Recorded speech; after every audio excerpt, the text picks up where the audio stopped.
The platform is packed. The newspaper warned in advance. The Orphan's train will arrive on Saturday. The carriage door opens and an agent with a Children's Aid Society placard calls names from a list. Pinned to each child's chest is a cardboard tag with name, year of birth, and faith. In their bundles are a change of linen and a primer. They are being transported from New York to places where hands are needed. This scene has unfolded across the country since the 1850s. The initiator was reformer Charles Loring Brace. Remove street children from overcrowded city institutions and place them with families in the Midwest. By 1929, hundreds of thousands had been sent this way. Routes stretched to Illinois, Iowa, Nebraska, and the Dakotas. At each stop, a church, school hall, or town hall hosted local families already waiting with signed commitments. Food, clothing, school, and a ban on nighttime hard labor. The selection resembled an apprentice fair. Height, teeth, palms. Can he read? By syllables. Baptized? Checked against the card. Many children were taken on trial. Legally, this was guardianship and training on a farm. Full adoption was less common. Names were often changed immediately. A new surname, sometimes even a new birth date, so the school register wouldn't raise questions. Baptism followed the family's denomination. The agent recorded old and new data and left copies with the pastor and the justice of the peace. The control exists on paper. After 3 months, a visit or letter from the caseworker. The reports say the same thing. At school, healthy, no signs of abuse. There are also failures. Ran away, returned to the agency, transferred. Siblings are separated more often than promised. The note, "Do not separate" on the tag is not an order. Ethnic and religious lines are immediately visible. Catholic shelters try to place with Catholics, Protestants with their own. Newspapers argue and worship services collect donations for the next train. By evening, the car is empty. The boy with asthma stays with the agent. They didn't take him. The girl with a new ribbon goes to a house from which it's 3 miles to school through the dust. Duplicate signatures lie on the pastor's desk, and the deadline for the first inspection is 9 weeks away. The train whistles briefly and the conductor closes the door. A bunch of tag strings remains on the platform, all that remains of the old names. The first thing the children see is a table with a distribution register and an inkwell. Nearby are the pastor, the local justice of the peace, and 2 farmers from the committee. The agent opens the folder. Cards with brief information. Tags are checked against the list. The waiting room has been turned into an inspection room. A screen, benches, a jug of water. On the door is a newspaper notice with the date and hour of arrival, an invitation to families with a good reputation and a separate bed. The order is strict. First, there is a public presentation. Name, approximate age, height on the rail against the wall, whether he can read, which catechism he knows. Then come individual checks. They look at the palms, calluses, cuts, shoulders, traces of beatings, teeth, rickets, caries, and listen to the chest, wheezing, cough. Please walk straight and lift a bag of flour and a strength test. Girls are asked to sew 10 to 12 stitches in a straight line. Read a paragraph from a primer and clean a shovel, a demonstration of housework skills. The decision is not oral. The committee gives a number to the candidate and takes out a pre-printed commitment form. It contains specific items, a separate bed and a blanket, meals 3 times a day, school attendance on school days, Sunday service according to the family's denomination, do not involve in night work, probationary period, from 3 months to a year, obligation to provide clothes according to the season, prohibition on the sale of a child or any transfer without the agent's consent. At the bottom is a field for the wife's signature. The form is invalid without her consent. The legal status is recorded in the words guardianship, indenture, adoption. More often, guardianship or apprenticeship indenture. The family undertakes to feed, clothe, teach the child, to help with household chores and attend school. Full adoption is less common, especially among Protestant societies before the 20th century. Signatures are certified by a judge or notary public. Copies are sent to the pastor and the agency in New York. Notes appear in the margins. School is 2 miles away. Catholic. Request parish catechism. Weak cough. Observe. Siblings are promised not to separate, but in practice they are often divided. One family has room and budget for only one. A red stripe on the tags is the sign together, but if there is no suitable pair of applicants, the stripe does not save them. The agent makes a note, brothers transfer possible within the county, and leaves the address of relatives, if known. The name change takes place on the spot. The foster family dictates a new surname. The baptismal name is adjusted to local tradition. The date of birth is rounded to the nearest January or July for the convenience of the school register. The reputation check happens immediately. The pastor or teacher confirms that the family has no school debts, no recorded abuse, and has a place at the table and a bed. If the farm previously had an orphan train alum, they ask about his fate, whether he stayed, whether he received land, whether he continues his studies. Bad reviews mean refusal without public explanation, but with a mark in the register. A separate sheet records working conditions. For boys 10 to 14, milking, carrying water, weeding. For 15 to 17, harness, haying, mending fences. For girls, kitchen, laundry, younger children, garden. Hours are after school and on Saturdays, during the harvest, more but without night shifts. There are no cash payments or only token pocket money for the fare. Sometimes they stipulate one set of best clothes for Christmas. Violation is a reason for removal and return to the agency. The medical examination is primitive. A stethoscope, line-by-line vision using a Bible, kerosene or soap for lice if nits are noticed. They fear tuberculosis but cannot always recognize it. The cough mark is carried into the report and they arrange to show the child to the district paramedic. Girls are checked for signs of child labor, burns, crooked fingers. Any scar prompts questions for the family and the child. Inconsistencies mean removing the candidate and transferring them to the next group. Post-placement monitoring is scheduled by date. After 6 to 12 weeks, the caseworker must come with a questionnaire. Is school attended? Bed inspected? Clothes for the season? Knows the alphabet/multiplication table? Does not sleep in the stable? A short letter from the pastor or teacher assessing behavior and attendance is attached. Poor responses bring an order to correct within a month, followed by a repeat visit or removal. The child's complaints are allowed in writing. The agent gives the office address and explains, write through a teacher or a pastor. In practice, few write, illiteracy and fear. Therefore, the committee records external signs, chafed wrists, bruises, exhaustion, constant drowsiness in class. The teacher rings the bell during the day. A conditional signal to the caseworker if there is an urgent complaint. Communication with relatives is almost always cut off. They check the box parentage unknown or relative's address unconfirmed. If there is a mother's letter, it is attached to the file.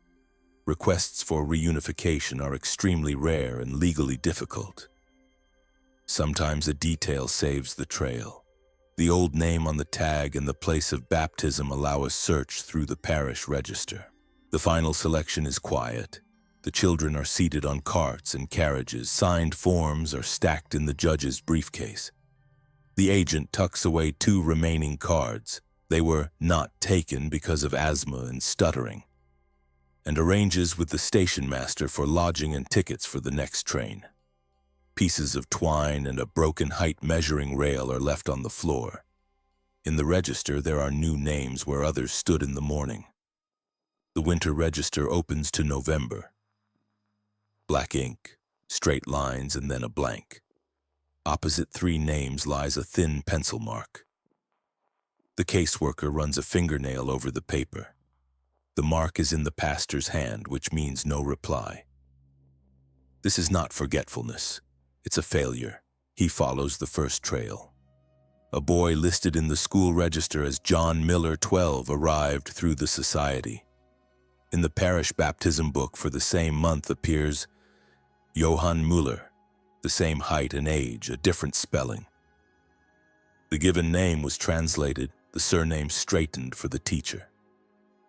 There is a trace. The teacher's December report reads by syllables, cough in class, missed 3 days after Christmas. January, ill. In February, the class writes a dictation. The line for John is blank. The teacher notes, during harvest, kept on the farm. The school does not search. Its records are numbers, not people. The caseworker finds the host family through the pastor. The house is empty, the inside bolt broken, and in a drawer lies a receipt for rope and a flour sack dated February 14th. A neighbor says, they moved across the river to a new plot. No address. On the stable wall are children's height marks on a board. The last mark sits below the expected line. So John had not gone with them. He opens the county coroner's notebook. On the gray paper is an entry without a name. Boy estimated 13 to 15 years, found on the road to the mill. Frostbitten feet, wet cough, buried by the community. The date falls in the week between school absence and the receipt. Clothing, a jacket without tags, boots 1 size too large. No tag. The coroner did not send a copy to the agency. Winter, the road was blocked. New York was left in the dark. The second trail is a girl listed in the school register as Mary Lewis. In the parish register, she is Maria Luigi. Catechism begun. In March, the teacher's hand writes moved beside her name. The caseworker finds an indenture agreement between her host family and a merchant. Take the apprentice to the warehouse until the end of the fair season. Meals, canteen, lodging, attic. This is a violation. Transfer without the agent's consent is prohibited. The city register of apprentices records it differently. Miss Lewis, assistant at the store. The surname is simplified. The church and parish are different. Threads spread. She will remain no response in New York's reports, although her name now circulates on city invoices and will never enter rural books. The third is Tom. In the distribution log, a red stripe sits beside his card. Do not separate, brother. They promised on the platform to take 2. The result is 1 signature on the guardianship form. In spring, a neighbor's papers show traces of a second agreement for a boy without a name. Taken for the season, field work, reading instruction not required. No wife's signature, no judge's seal. Since then, Tom exists on paper as boy with the master's brother, but that brother lives in another county, another parish, under other rules. When the caseworker arrives, he hears, haven't seen him. In the new county's school registers, there is no boy too far, he doesn't attend. In the parish books, there is no baptism that year matching his height and age. He has not officially died and is not officially studying. He simply disappeared into a household that keeps records by ear and without dates. What makes up the loss? Disrupted winter mail, surname changes and translated given names, a move across a county line where school lies 3 miles away and no one checks attendance. The transfer of an apprentice as inventory along with a cow, a fire in the justice's office where 2 years of files burn, death without a record and without a headstone. A wooden cross that will rot over the summer. The caseworker closes the notebooks. In the annual report, he must enter, no response, 3. It is a dry figure on the last page, and on the platform where it all began there is still a piece of twine from a tag, brown with a dried drop of ink on the knot. Their tag said the same thing. James and Nora do not separate. The red stripe on the cardboard was supposed to serve as a seal, but at the distribution table, two families filled out forms at the same time. The first had room for an assistant in the field. The second wanted a girl for younger children. The pastor asked aloud, "Can you take two?" The answers were honest and cold. One blanket, one bed. The red stripe became Nora's hair ribbon, and nothing more. The separation was quick, like cutting a taut rope. The boy was stood against the measuring rail. He didn't reach the mark, but they agreed to make him grow with work. The girl received a shawl and a new name to help her get used to it. Mary Ann, instead of Nora. Two different addresses, two different parishes, two different denominations were written on the guardianship forms. At the end came two different birthdays. To make school easier. A year passed, and in the papers they were no longer relatives, but apprentice and assistant. The tracks did not vanish at once, but one column at a time. First, letters. Children were allowed to write through a teacher or pastor, their lines turned telegraphic. Learning to read. Helping at home. To reach a brother, the address had to be exact. County, township, nearest station. Children from New York seldom had that precision. Letters went to Mr. H's farm and returned 2 months later because Mr. H already lived in another county. The caseworker filed the undelivered letters to him and closed the file. Then came the names. Nora took the family's surname and was baptized according to their custom. In the parish book, someone neatly added in parentheses, "Nay, unknown."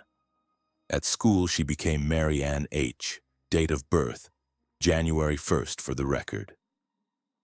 James received another simplification, Jimmy to Jim, and goes on Sundays to the pastor instead of Catholic.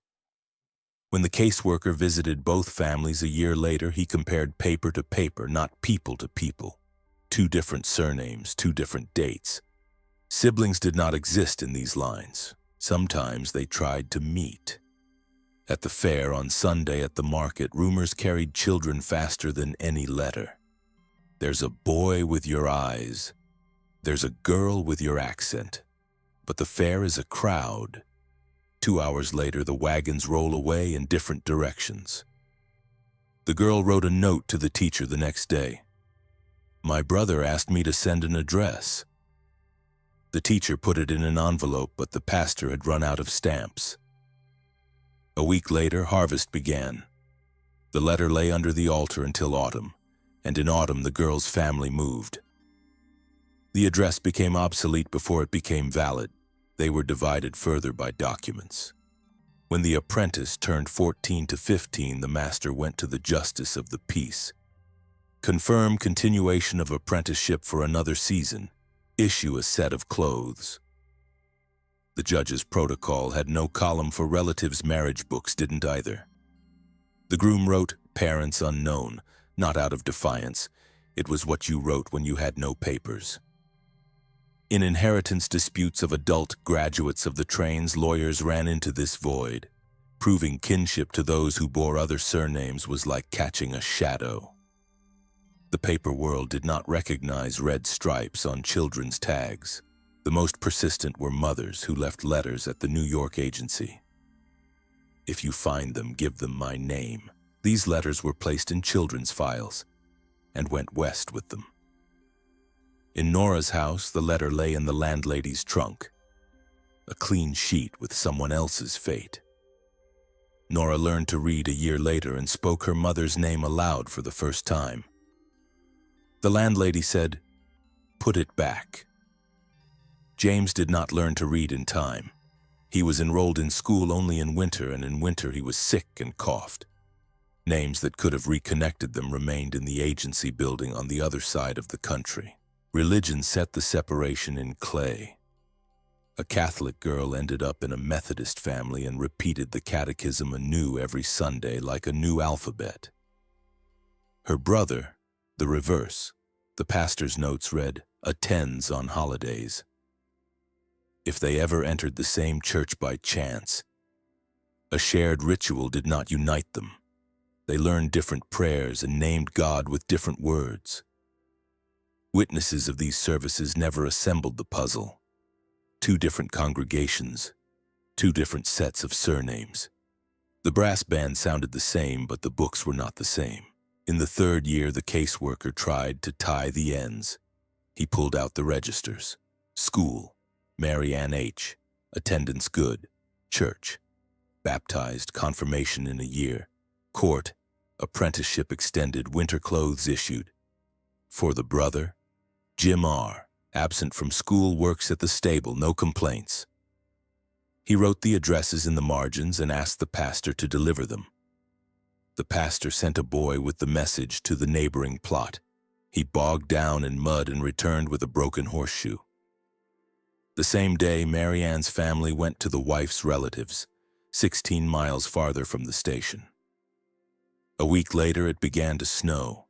When Nora became an adult, her marriage record read, "Parents unknown, birthplace New York." James wrote the same on his draft card.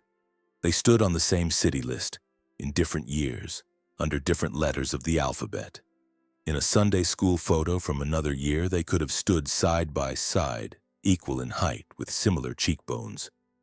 But in their actual school, the photographer came only once every 3 years. And in the right year, the tripod broke. They weren't lost in the woods. They were divided on the platform, then in ledgers, then in prayer books, then in courts. The red stripe on the tag dissolved into the wool of a new shawl. They were given a bed and a surname. They received winter on schedule, work by season, and silence in between, without a date and without a signature. On Sunday, the sermon was called "A Kind Home for One Child." On Monday, the shopkeeper's nails and kerosene became more expensive. The sewing season was beginning. Charity and the household moved in tandem. Families needed hands. Societies needed homes where those who didn't fit in shelters could be placed. At the station, it looked like care. In the account books, it looked like calculation. The farmer did the math right on the margins of the form. One more helper. Fewer harvest time hires, perhaps an extra hour of sleep before dawn. The school is 2 miles away, which means work before lunch on weekdays and lessons after. In winter, the reverse. Milk the cow twice, carry water from the ice hole, mend fences by spring. Sons had gone west, daughters were married in a neighboring parish. There was an empty bed in the attic. Take a boy sounded like charity. It looked like filling a labor gap. The city kept accounts too. New York relieved institutions with donations. Each trip was paid for by parishioners' envelopes and women's society collections. Tickets, warm clothing, travel bundles. Newspapers published a column, "Our Contribution," who donated for boots, who for primers. The reporting was glowing. Children found families, towns welcomed angels. Statistics hid behind the light. How many forms were signed, how many caseworker visits, how many returns on complaint. The newspaper framed hearts, the accountant stacked numbers. The church wasn't just a stage for distribution. It was a project of reputation. The pastor vouched for a family's good name, read letters from the agency from the pulpit, asked for wool mittens and an extra blanket. Every successful story meant credit to the parish. Every complaint meant a question at the deacon's meeting. Clergy kept books no worse than officials. Who accepted, who baptized, who attends school, who drops his head after the busy season. Virtue was measured in lines, not feelings. Money also flowed the other way. Merchants took teenagers to the warehouse, unloading sacks, tallying barrels, sweeping. They promised a set of best clothes at Christmas and small money in spring. On paper, these promises looked like care. In practice, they were cheap, replaceable labor. By autumn, you could transfer an apprentice to a blacksmith or miller if there were no complaints. This skirted the rules. Formally, a transfer was prohibited without the agent. In fact, it was done by agreement of the parties. A mile to the left meant another county, another ledger, and the boy turned from orphan into warehouse hand. Newspapers fueled the cycle. They printed notices about train arrivals, asked families of good standing to come to the station. Then a month later ran an essay, How the Boy John Found a Home. A photo by a barn, a caption beneath a frame. The essay worked as an advertisement for the next group.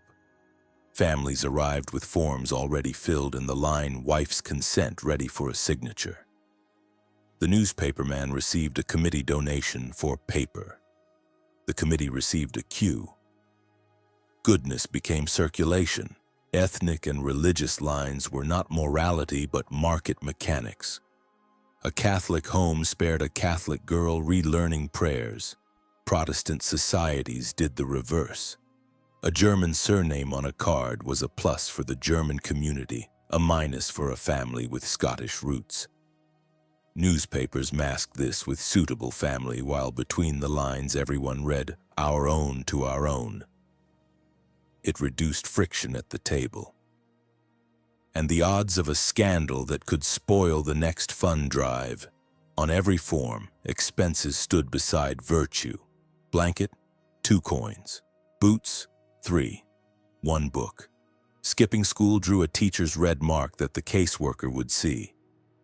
Too many red marks risked a family losing the right to choose next year.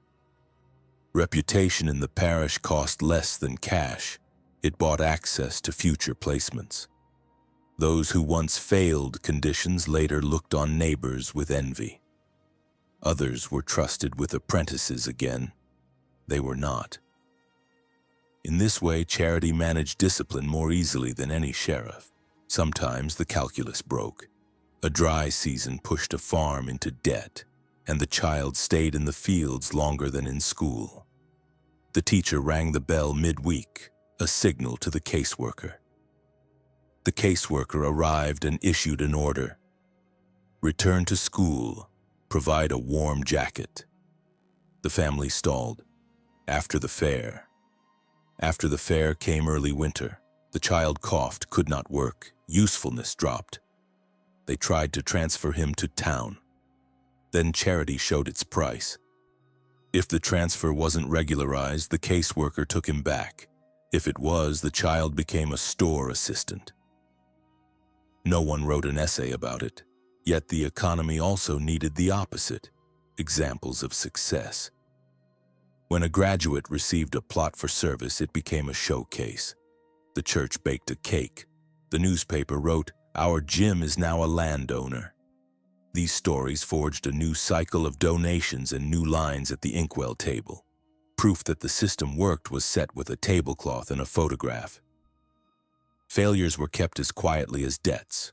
Mercy and calculation did not cancel each other out. They simply shared one counter. On the left, a basket of wool mittens. On the right, a seating ledger. On the platform, it was called Giving a Home. In the office, it was called Closing the Season. And the train came again. That's not how people are found, but dates. First, there is a dispatch card at the Society's office. Gray cardboard. The line Edward M. 11 New York Protestant reads by syllables. Below a faint note, scar on left wrist. On the back are the train number and route. The last signature is the agent who put the boy aboard. This is the first point. The second is a small-town newspaper 2 days before arrival. A short notice about the orphan train. A list of requirements for families and please come. Children's names are not printed. The date and meeting place, the school hall, are. These 2 lines explain why Eddie M. appears in the school register a week later. The teacher entered arrivals that same day, right after the inspection. The school register is the most honest document. There are no fine words, only boxes, name, Eddie M. Age, I'm 12. Easier for the teacher to round. Attendance, irregular. Progress, reads by syllables. In the margin is a pencil note, arrived through the society. Here too is height at the door rail, 4 feet 8 inches.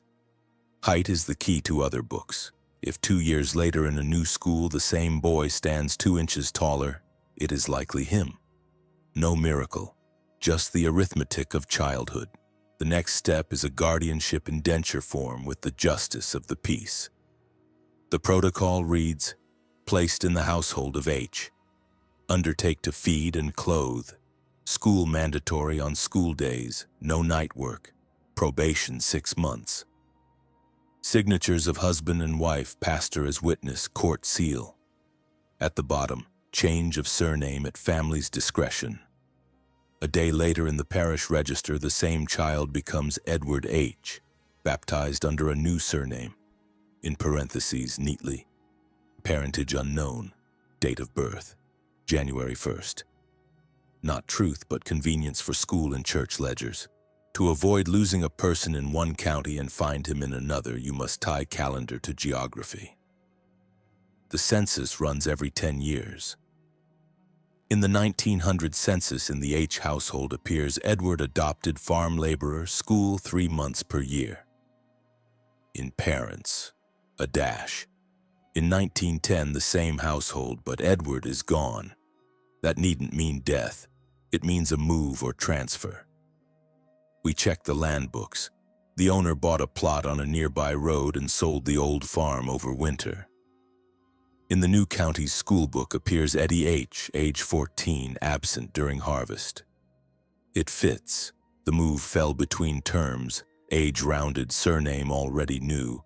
Archives are held together by small things. The pastor writes confirmation, which means the child lived here at least a year after baptism. At the same time, the teacher notes reads fluently. 2 sources that never met confirm the same outcome. Not only survival, but schooling. In the Sunday school photo, there are 20 faces, none labeled, but a boy with a scar on his left wrist holds the prayer book with his right so the scar catches the light. The New York dispatch card breathes again in the grain of the picture. Not all lines go upward. In the neighboring county's coroner's notebook for February, unknown youth 16 to 18 found by the bridge, likely pneumonia. Clothing without tags. We look for a scar. The note says nothing. Coroners often omit scars. Height is recorded, 5 feet 4 inches. If our Eddie stood 4 feet 8 inches at 11 and grew about an inch a year, at 16 he would be near 5 feet 3 inches to 5 feet 4 inches.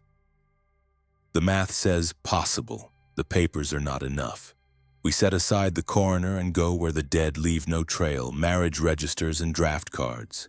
3 years later in the marriage register appears Edward H., parents unknown, birthplace New York City. This is not confession. It is the formula for those without a certificate. Witnesses, the pastor and the farm owner, mean the connection to the household endured. In the same folder, allocation of a plot to the apprentice for service, with a margin note, plowed honestly. This is rare. Sometimes a farmer granted acres to one who neither ran nor sickened over winter. Here he did. On the county map, a small rectangle with his initials appears. Paper turns boys' labor into boundary lines. The final touch is a draft card from the Great War. Edward H., nearest relative. Wife Mary, occupation. Farmer, physical marks. Scar on left wrist. The very word from the first agency card returns on a federal military form. 2 signatures, 10 years, and half a country apart, and the same fact.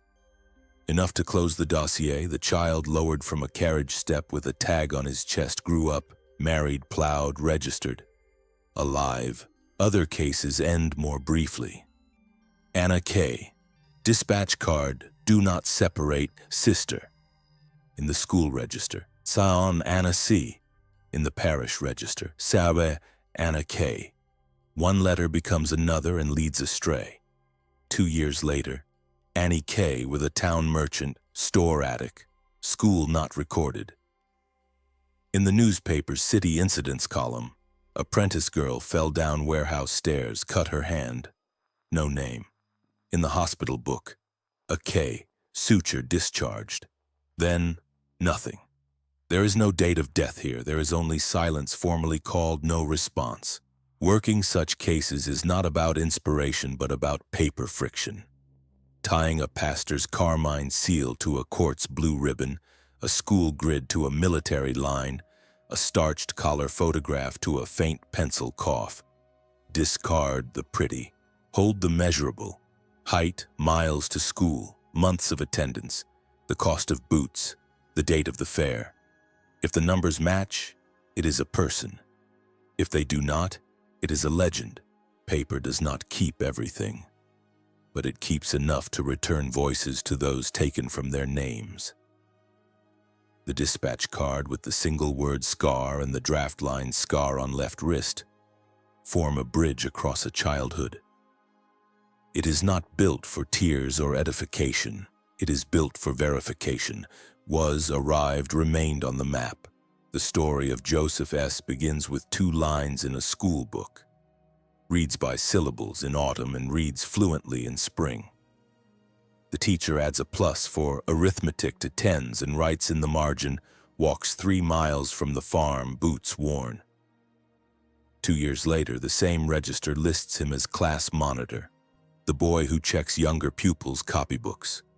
On the alumni page, there is one photograph, a rough board on the wall, a map of the state, Joseph with chalk at the blackboard. In the parish register appears appointed assistant teacher for the winter. No fanfare, just a move from the column pupil to leads lessons when the teacher is sick. 7 years on, his name appears in the county report among licensed rural teachers. The school inspector's signature is the era's only medal. In a northwestern county, another graduate, Charles R., did not receive land from pity, but by contract. The justice of the peace attaches the owner's note to the file. For 4 years of service, no flight with school attendance, grant 20 acres and a cow. In the land book, a rectangle with his initials appears. This is no newspaper legend. The cadastral map shows boundaries. The tax roll shows the first payment. The farm catalog shows a plow purchased on installments. 3 seasons later, the mill's ledger notes, rye, CR, 18 sacks. He did not become a son-in-law. He became a neighbor with a field, harvest, and debts. Like everyone else, Maggie T's story is read in a hospital journal. At 12, she mopped floors and carried boilers in the same hospital where she was brought for colds. In a year, she learned to read a thermometer and copy medications onto shift sheets. A nurse left a note. Dexterous hands, steady nerves. At 17, Maggie is listed as attendant, at 20 as birthing assistant. In parallel, evening literacy classes in the church hall, then courses with a nursing order. The graduate's photograph shows 9 women in starched caps. Maggie sits second from the left. A thread band on her wrist marks the jabs for which trainees were scolded. In the city directory a year later, midwife, Main Street.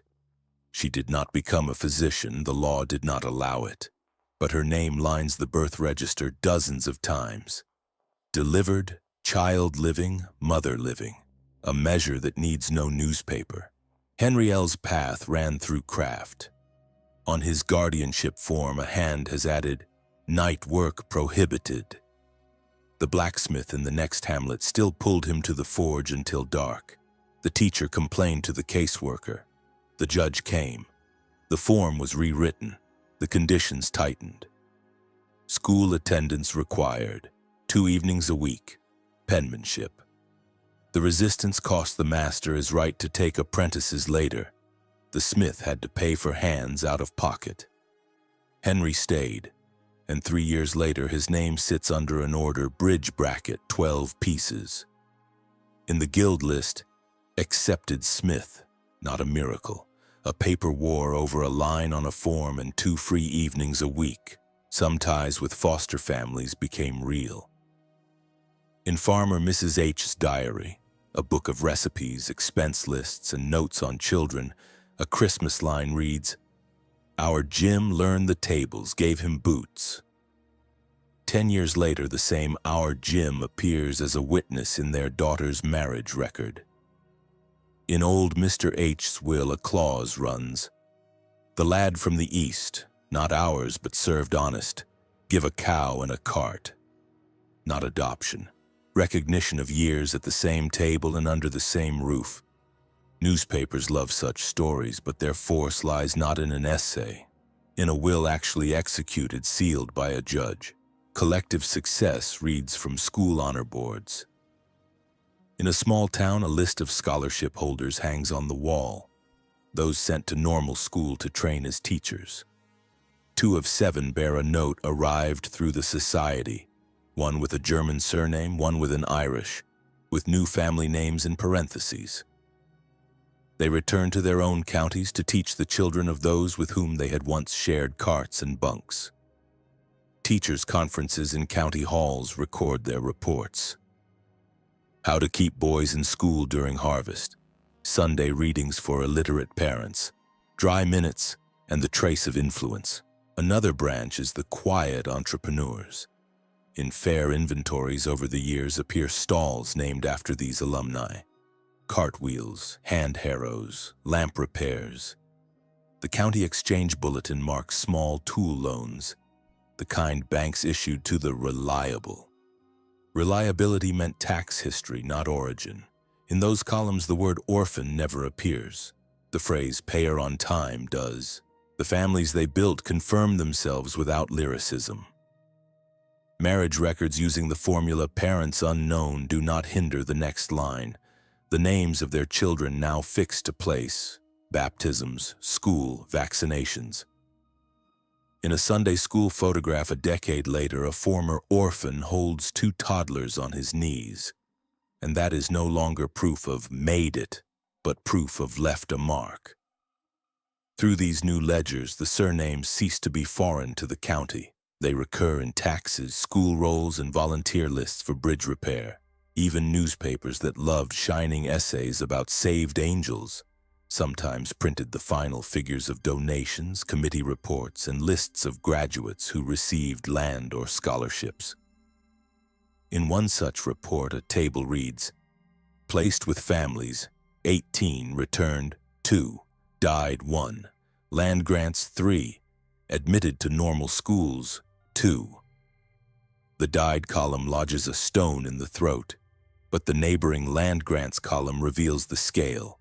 Not miracles, but hundreds of small contracts kept. This is not a bright legend set against darkness. It is a chain of testable trajectories in which outcomes were decided by measurable things. Distance to school, the caseworker's firmness, the wife's signature on a form, boot size for winter, 2 evenings a week for penmanship, a probation not broken, honest fulfillment of winter clothing. On such small hinges, people pulled themselves from the column, arrived through the society into taxpayer, teacher, midwife, smith.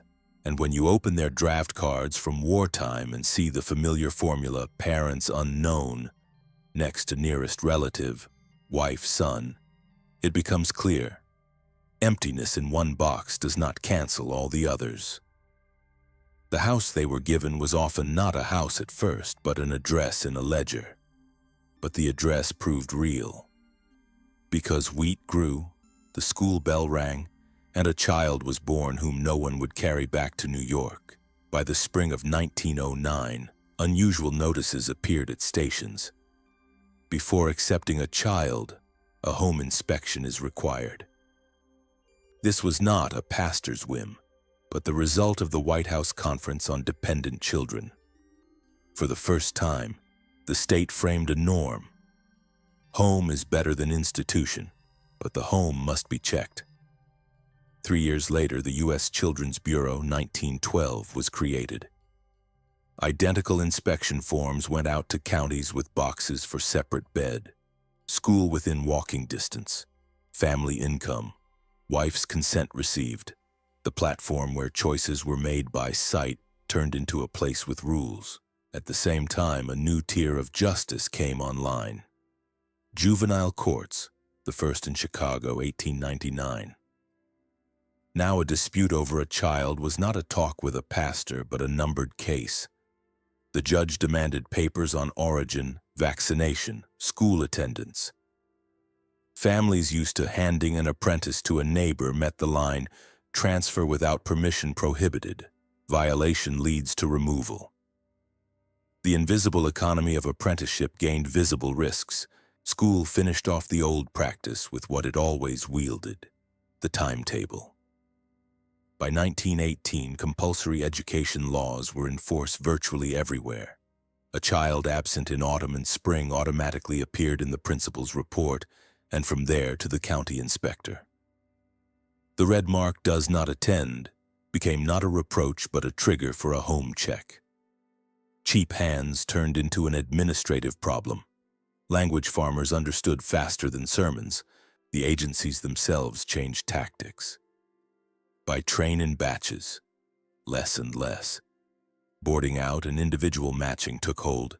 First contact through the local board of guardians, then a caseworker's checklist visit, then a trial placement, then adoption in court, rather than apprenticeship before a justice of the peace. Newspapers that had loved reporting how John found a home began printing something else. Lists of licensed foster homes, county welfare board reports, visit statistics, sentiment yielded to tables, too. Criticism spread thick and on target. Progressive papers dissected the platform inspection as humiliation. Religious publications saw risk in rebaptizing children. Lawyers mapped the gray zone between guardianship and de facto labor. Professional journals introduced a formula absent in the 1880s. The child's best interest not equal to household interests. From that moment, paper began protecting a person, not a form. By the 1920s, counties learned to keep a trail. Personal files with photographs and duplicates appeared. Origin card, court decree, school records, medical chart. Name changes were recorded so that one could find yesterday's child under today's surname. Local sheriffs were no longer arbiters. Full-time social workers took their place. An agent with a Children's Aid Society placard on the platform became rare. More often, there was an official at a porch. The railroad yielded to automobile and telephone. Where once a notice went to a paper and people waited, now a call went to the county board and a list of licensed families came back. The platform ceased to be a stage. The last mass dispatches dwindled by about 1929.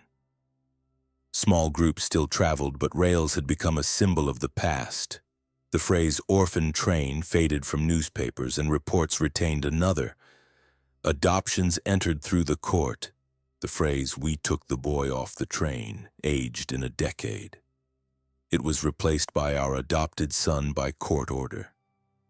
What had once been decided by a glance on the platform and a signature on a knee now passed through 3 checks, 2 photographs, and 1 seal.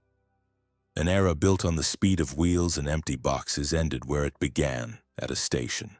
Only the train pulled out empty. Got chills? Hit like, subscribe, and drop 1 clue in the comments, year, church, or school for the next case.